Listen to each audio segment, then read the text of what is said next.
Hi, I'm Mona Vasu, and you're watching me on Film Window. Uh, Hello, this is Shubham Parab from Film Window and we are on set of मन्नत जो अभी newly launch होने वाली है 6 जनवरी से और we are with the character Aishwarya जो प्ले कर रही है मोना बासु जी। जी। सो अब से एक इंटरेस्टिंग सवाल है। सो बेसिकली जो ये मन्नत जब आपके पास आया था लाइक ऑफर लेके कि लाइक ऑडिशन के लिए एंड तब आपके दिल में क्या आया था कि लाइक करना चाहिए नहीं करना चाहिए हाँ, वगैरह ऐसा? मुझे ऑडिशन के लिए स्क्रिप्ट आई थी और मैं पहले से ही जब मुझे दो सीन भेजे गए थे और मुझे बोला गया था इनमें से कोई एक करके आप भेज दीजिए। तो मुझे याद है मैंने दोनों करके भेजे थे। तो यूजुअली ऐसा नहीं होता, हमको चॉइस दी जाती है कोई एक कर लो तो हम कोई एक ही करके भेजते हैं ना, इतना टाइम नहीं होता। बट मुझे क्योंकि इंटरेस्टिंग लगे थे और बहुत ही रियलिस्टिकली लिखे हुए सीन्स थे, बोलचाल की भाषा में, ऐसा कोई ज़्यादा ड्रामा ज़बरदस्ती का ऐड नहीं हुआ हुआ था, ड्रामा स्क्रिप्ट में ही था। तो मुझे कुछ हट के अलग से लगा और मुझे लगा कि यार ये क्लिक हो जाए तो इंटरेस्टिंग कैरेक्टर है। तो मुझे तभी ये फीलिंग हो गई थी जब मैंने ऑडिशन भेजा था, तो कि यार ये तो करना चाहिए अगर मिल जाए तो। अच्छा तो जो मन्नत है वो आपकी बायोलॉजिकल डॉटर है जिसको आपने अबंडन किया था बट इसके अलावा भी आपकी कोई डॉटर या सन जो है ना, है शो में। सो इफ ये दोनों आमने सामने आ गए एंड यू लाइक आपको समझ में आ गया कि लाइक हाँ मन्नत ही मेरी बायोलॉजिकल डॉक्टर है तो आप क्या रिएक्शन रहेगा आपका like as a Mona Basu ji as not Mona Vasu not Aishwarya as Mona Vasu मेरा कोई रिएक्शन क्यों होगा? Like if in real life ऐसा हो गया तो क्या हो गया रियल लाइफ में? मतलब ऐसे मीन्स लाइक आपने एक फर्स्ट डॉटर को अबेंडन मैं करके नहीं करूंगी ना अबैंडन, मैं क्यों करूंगी?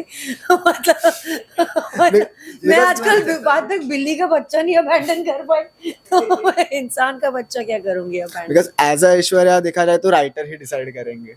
हाँ, नहीं, पर्सनल लाइफ बहुत अलग होती है, देखिए स्क्रीन लाइफ से और मेरा ऐश्वर्या से दूर दूर का कोई कॉमन कनेक्शन नहीं है, apart from the fact that she also likes attention to detail and she is a strong headed person with a bad temper and so am आई।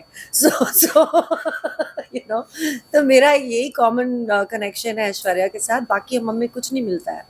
अच्छा so you don't have some similarities like just नहीं, मेरी यही था। कोई daughter नहीं है जो मैंने नारिमन पॉइंट पे छोड़ दी हो। ऐसी मेरी फॉर्चुनेटली मेरे साथ ऐसा नहीं हुआ है। अच्छा सो वो आपको जेल में जो लगता जाके चेक करना नारिमन पॉइंट पे रो रही होगी, देखना। उनके मिलने बिछड़े हुए सो बेसिकली इसमें आप एक एंटरप्रेनर दिखाई गई है, आपका पार्टनर है विक्रांत।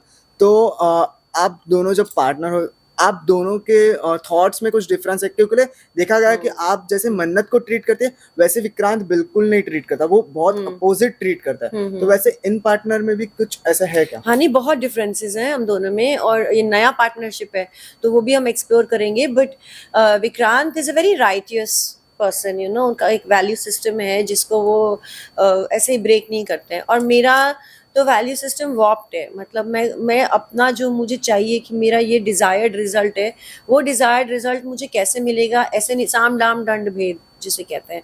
तो मेरा वो मंत्र है और उनका वो मंत्र नहीं है।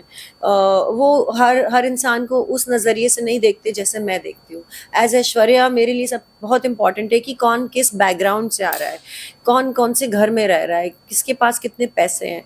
मुझे एक सर्टन तबके के लोगों के साथ ही उठना बैठना पसंद है, क्योंकि इसकी ये साइकोलॉजी कि यार मैंने सारी ज़िंदगी इतनी मेहनत करी यहाँ तक पहुँचने के लिए, अब मैं वापस क्यों जाऊँ, अब मैं क्यों गरीबों के साथ बैठूं। इसको नफरत है गरीबों से, मतलब पास भी नहीं फटकने देती है अपने, सब कुछ बस ऊपर का ही लेवल का उसको चाहिए, क्योंकि बचपन में देखा नहीं ना कभी, तो अभी इतनी मेहनत करके यहाँ तक पहुंचे, अब मैं पीछे क्यों जाऊं, इसकी ये फिलॉसफी है।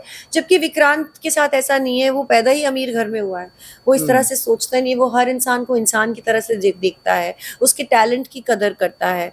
ये नहीं सोचता है कि कौन किस घर से आया है या कौन अंग्रेजी ज़्यादा अच्छी बोलता है या कौन ज़्यादा पढ़ा लिखा है या किसके पास ज़्यादा पैसे हैं, वो उस तरह से नहीं देखता है। तो that way we are very different as partners, बिल्कुल, एक्चुअली काफ़ी हद तक आप कहेंगे कि एकदम पोल्स ऑपोजिट भी हो सकते हैं। बट वो कई बार एक्चुअली पार्टनरशिप के लिए वर्क भी करता है। आपने सुना होगा गुड कॉप बैड कॉप, या है ना? So I think we can be good as far as that is as partners. सो आप यहाँ पे ऐसे लाइक एक ओनर दिखाई है एक होटल की, तो आप ऐसे रियल लाइफ में बहुत फूडी हो? नहीं हूँ यार, मैं नहीं हूँ। एक तो मैं वैसी ऐसी जगह रहती हूँ जहाँ कुछ नहीं आता है, डिलीवरी भी नहीं होती है। मैं मड आइलैंड में रहती हूँ, गाँव में, तो उधर कुछ नहीं आता, जेटी ज़ोमैटो, से आना स्विगी। पड़ेगा। हाँ, तो वो जेटी से ही आता है जो आता है, तो हम लोग तो, मैं तो नहीं, मैं तो घर भी जाती हूँ तो मैं इतनी मतलब मुझे बोरिंग लगता है कि मैं किचन में जाके खाना गर्म करूँ, मैं दूध पी के सो जाती हूँ। तो आप ऐसे रियल लाइफ में भी ऐसे क्लास मेंटेन वगैरह ही हो कि लाइक आपको हाँ। अगर इफ इन लाइक ऐसे पाव भाजी मिल जाए, हाँ चलेगा ना, ऐसे आई वाले? एक्चुअली, हाँ, that is one thing I love street food. मुझे शाम को 4-5 बजे क्रेविंग होती है पापड़ी चाट खाने की, दही पापड़ी चाट खाने की। तो उसके लिए मेरे पास 2 जगहें हैं जहाँ मैं जाके खाती हूँ कई बारी, क्योंकि दिल्ली वाला चाट तो इधर मिलता नहीं है। Sorry to say, I know all Bombayites are going to hate me, but Delhi का चाट यहाँ मिलता नहीं है, और उसकी क्रेविंग मुझे होती है, तो उससे मिलता जुलता जो होता है मैं जाके खा लेती हूँ। अच्छा, एंड लास्टली जो अभी लेटेस्ट लाइक न्यू ईयर आ रहा है एंड लाइक क्रिसमस हो गया, तो आपका क्या कहना है लाइक फैंस को वगैरह एंड इस टोटल शो के बारे में? नहीं, फैंस के लिए तो मेरा ये कहना है कि मैं चाहती हूँ कि उनका नया साल बहुत ही अच्छा जाए, सक्सेसफुल जाए, किसी को कोई प्रॉब्लम ना हो।